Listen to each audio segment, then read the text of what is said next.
श्रोताओं, इन संदेशों से पहले आप सुन रहे थे कार्यक्रम मधुरिमा। एफएम बैंड 101.4 मेगाहर्ट्ज पर आकाशवाणी का ये कुरुक्षेत्र केंद्र है। आइए अब सुनते हैं डिजिटल इंडिया विज्ञान वार्ता। वार्ताकार हैं श्री विनोद कुमार। डिजिटल इंडिया भारत सरकार की एक नई पहल है जिसका उद्देश्य भारत को डिजिटल लिहाज से सशक्त समाज और ज्ञान अर्थव्यवस्था में तब्दील करना है। इसके तहत सूचना प्रौद्योगिकी को परिवर्तनकारी के रूप में मानते हुए आने वाले कल का भारत का निर्माण भारतीय प्रतिभा और सूचना प्रौद्योगिकी के समावेश पर आधारित करना है। इससे हमें एक नया सूत्र मिलता है, IT plus IT that is equal to IT।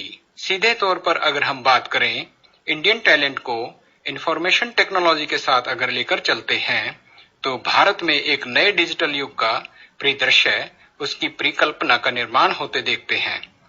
Bharat के हर गांव, हर शहर को हाई स्पीड इंटरनेट से जोड़ने वाली इस महत्वाकांक्षी योजना डिजिटल इंडिया की 1 जुलाई 2015 को औपचारिक रूप से शुरुआत हो गई।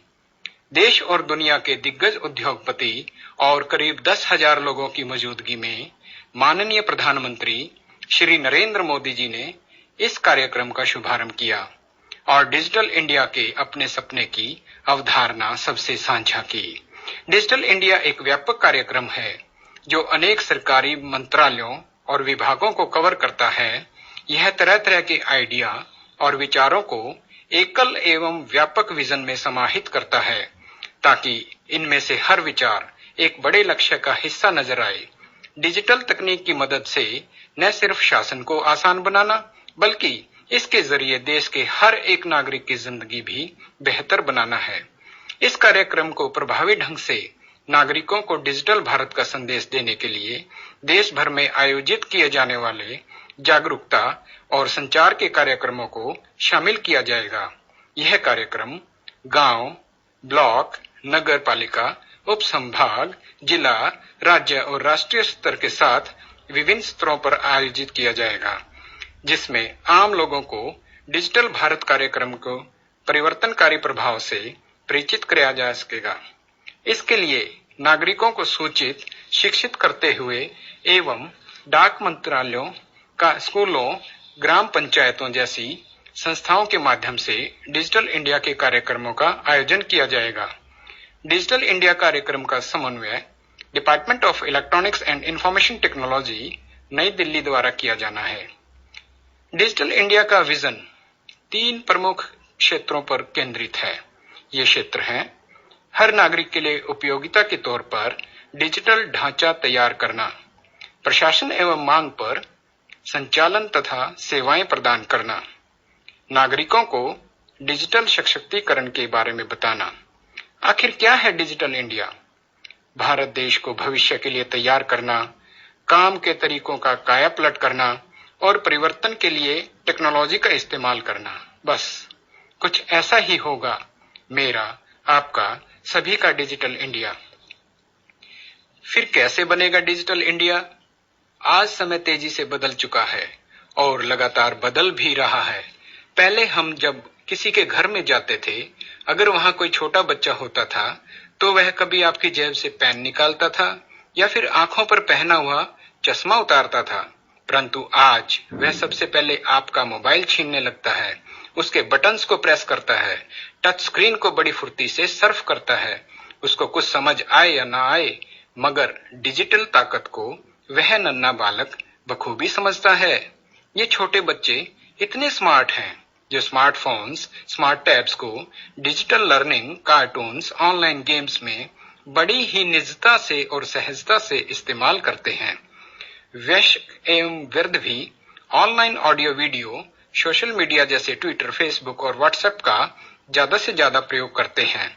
इस तरह से आज हमारे देश में इंटरनेट का प्रयोग करने वालों की संख्या बहुत तेजी से बढ़ रही है। लेकिन अगर हम आबादी को देखें तो यह आंकड़ा बहुत ज्यादा नहीं है। यहाँ एक ऐसा भी वर्ग है जो इंटरनेट की सुविधाओं का प्रयोग तो करना चाहता है, लेकिन बुनियादी सुविधाओं के अभाव और महंगाई के कारण ऐसा कर नहीं पा रहा है।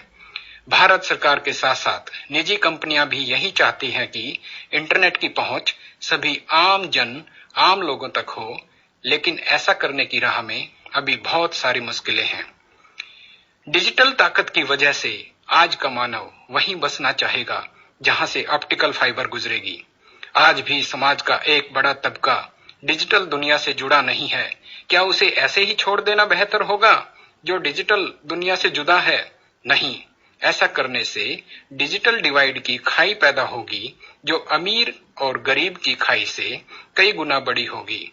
हमारा भारतवर्ष पेट्रोलियम तथा अन्य वस्तुएं आयात करने के लिए मजबूर है, लेकिन इलेक्ट्रॉनिक सामान का बड़ी मात्रा में आयात करना ठीक नहीं है।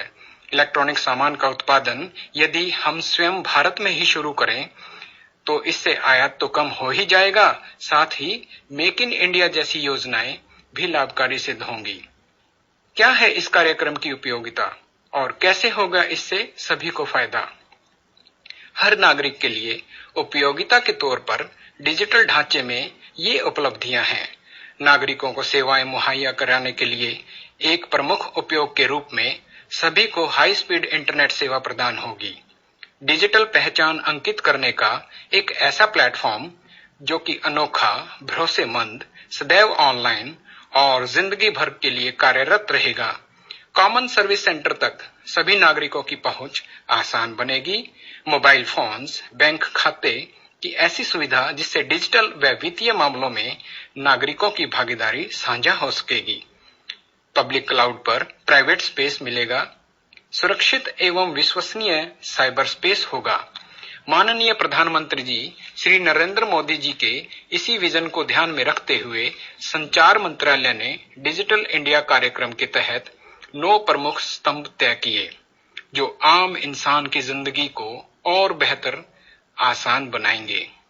सभी विभागों और न्यायालयों में मांग कर समेकित सेवाओं समेत शासन और सेवाओं ऑनलाइन और मोबाइल प्लेटफॉर्म पर सही समय पर सेवाओं की उपलब्धता, सभी नागरिकों को क्लाउड ऐप पर उपलब्ध रहने का अधिकार, डिजिटल तब्दील सेवाओं के जरिए व्यवसाय में सहजता, इलेक्ट्रॉनिक और नकदी रहित वित्तीय लेन देन करने के लिए निर्णय सहायता सिस्टम और विकास के लिए GIC सिस्टम। नागरिकों को डिजिटल सशक्त बनाने के साथ में सार्वभौमिक डिजिटल साक्षरता, सर्वत्र सुगम डिजिटल संसाधनों और सेवाओं की भारतीय भाषाओं में उपलब्धता, सुशासन के लिए डिजिटल प्लेटफॉर्म और पोर्टेबिलिटी के सभी अधिकारों को क्लाउड के जरिए सहयोगपूर्ण बनाना। कौन करेगा डिजिटल इंडिया की निगरानी? प्रधानमंत्री की अध्यक्षता में बनी कमेटी वित्त मंत्री, IT मंत्री, मानव संसाधन मंत्री, शहरी विकास मंत्री, स्वास्थ्य मंत्री, प्रधानमंत्री के प्रमुख सचिव, कैबिनेट सचिव, विशेष आमंत्रित व्यय सचिव, योजना सचिव, टेलीकॉम और कार्मिक सचिव, सूचना सचिव कमेटी के संयोजक, ये सभी इसके सदस्य होंगे। कितना खर्च होगा डिजिटल इंडिया पर? मौजूदा योजनाओं में अनुमानित 1 लाख करोड़ रुपए, नई योजनाओं और गतिविधियों में लगभग 13,000 करोड़ रुपए, वर्ष 2019 तक डिजिटल इंडिया का असर नजर आना, ब्रॉडबैंड और फोन जैसी सुविधा 2.5 लाख ग्रामीण इलाकों में प्रदान करना, वर्ष 2020 तक नेट जीरो आयात करना, लगभग 4 लाख पब्लिक इंटरनेट पॉइंट प्रदान करना, अंदाजन 2,40,000 स्कूलों और विश्वविद्यालय में वाईफाई नेटवर्क डेवलप करना, आम लोगों के लिए वाईफाई हॉटस्पॉट तैयार करना, अनुमानित 1,70,00,000 लोगों को IT, टेलीकॉम, इलेक्ट्रॉनिक्स ट्रेनिंग, रोजगार के अवसर या फिर लोगों को सीधे रोजगार देना, अनुमानित 8,05,00,000 लोगों को अप्रत्यक्ष रोजगार का मिलना, सभी सरकारों में ई-गवर्नेंस डेवलप करना। ये हैं डिजिटल इंडिया के 9 स्तंभ। जैसे ब्रॉडबैंड हाईवे। ब्रॉडबैंड का मतलब दूर संचार की लिमिटेड फ्रीक्वेंसी से है। ये एक तरह का बैंड है जिस पर संचार के सारी सुविधाएं उपलब्ध हैं। मोबाइल कनेक्टिविटी के लिए सार्वभौमिक access, public internet access, internet की पहुंच सभी तक हो, ई गवर्नेंस, टेक्नोलॉजी के जरिए सरकार में सुधार, ई क्रांति, सेवाओं को इलेक्ट्रॉनिक रूप में प्रदान करना, जैसे ई हेल्थ केयर, ई कोर्ट, ई पुलिस, ई जेल, ई प्रोसिक्यूशन, सभी के लिए सूचनाएं, इलेक्ट्रॉनिक्स मैन्युफैक्चरिंग, आईटी के जरिए रोजगार, भविष्य की तैयारी के लिए जल्दी पैदावार के कार्यक्रम, संदेशों के लिए आईटी प्लेटफॉर्म, सरकारी शुभकामनाओं के लिए ई ग्रीटिंग्स, बायोमेट्रिक्स उपस्थिति, सभी विश्वविद्यालयों में वाईफाई, सरकारी ईमेल की सुरक्षा, सरकारी ईमेल डिजाइन का माननीकरण, सार्वजनिक वाईफाई हॉटस्पॉट, स्कूली किताबें ई बुक्स के रूप में होंगी, एमएमएस आधारित मौसम सूचना, आपदा सूचना, खोए पाए बच्चों के लिए नेशनल पोर्टल। ये सभी एक मिश्रित कार्यक्रम हैं और सभी मंत्रालयों एवं सरकारी विभागों से जुड़े हुए हैं। डिजिटल इंडिया की हम सभी ने जानकारी प्राप्त कर ली है। इससे हम ये जान सकते हैं कि भारत के प्रधानमंत्री माननीय श्री नरेंद्र मोदी जी की इस सोच से हमारा देश भारत कितनी तेजी से तरक्की की राह पर अग्रसर रहेगा। धन्यवाद। श्रोताओं, अभी आप सुन रहे थे विज्ञान वार्ता डिजिटल इंडिया। वार्ताकार थे Shri Vinod Kumar. FM band 101.4 megahertz पर आकाशवाणी का ये कुरुक्षेत्र केंद्र है। आइए अब सुनते हैं कार्यक्रम सन्निहित तीरे के अंतर्गत सूरजभान गंगनिया और साथियों के गाए लोकगीत।